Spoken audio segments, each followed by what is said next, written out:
হয়তো একই সাথে ঝড়ে ঘরবাড়ি হারিয়ে অনেকের দিনরাত কাটছে খোলা আকাশের নিচে।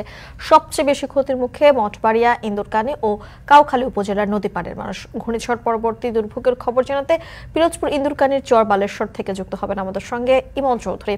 ইমন, ক্ষতিগ্রস্তদের সহায়তায় প্রশাসনের পদক্ষেপ কি? সব মিলিয়ে পিরোজপুরে ক্ষতির পরিমাণ নিরূপণ করা গেছে কিনা?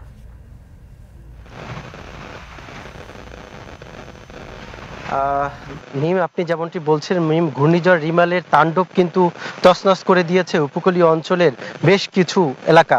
আমি এখন আছি পিরোজপুর জেলার ইন্দুরকানী উপজেলার চরবলেশ্বর, পূর্ব চরবলেশ্বর গ্রামে। এখানে কিন্তু আমি দেখতে পেয়েছি চণ্ডীপুর এবং বলেশ্বর এলাকায় কিন্তু বেশ কিছু এলাকা কিন্তু ধ্বংসযজ্ঞ হয়েছে। এখানে অর্ধশত ঘরবাড়ি কিন্তু বিধ্বস্ত হয়েছে এবং প্রায় 10 কিলোমিটার বাঁধ কিন্তু ভেঙে মানে তছনছ অবস্থা হয়েছে। এখানকার বাঁধ ভেঙে আপনার পিছনেও দেখতে পাচ্ছেন যে এখন কিন্তু নদীর বলেশ্বর নদীর পানি কিন্তু এই গ্রামে প্রবেশ করছে এবং এখানকার মানুষ কিন্তু আসলে দুর্বিষহ অবস্থায় রয়েছে। সব থেকে বেশি যে সমস্যা সেটি কিন্তু এখানকার মানুষ কিন্তু খাদ্যের জন্য হাহাকার করছে। এখানকার মানুষ কিন্তু আসলে একবারই রান্না হচ্ছে, 10 বাড়ি মিলে কিন্তু তারা খাবার খাচ্ছে। অর্থাৎ এখানে কিন্তু এই প্রায় 4 দিন ধরে তারা কিন্তু অনাহারে রয়েছেন।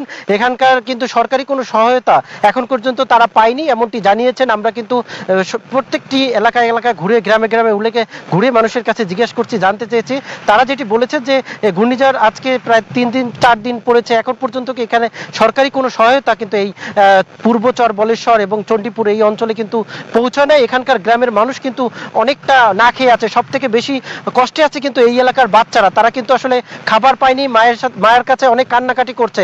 তারা যেটি করছেন যে নিজেরা না খেয়ে বাচ্চাদেরকে আবার খাবারের চেষ্টা করছেন। এই উপজেলা নির্বাহী কর্মকর্তার সাথে আমরা কথা বলেছি।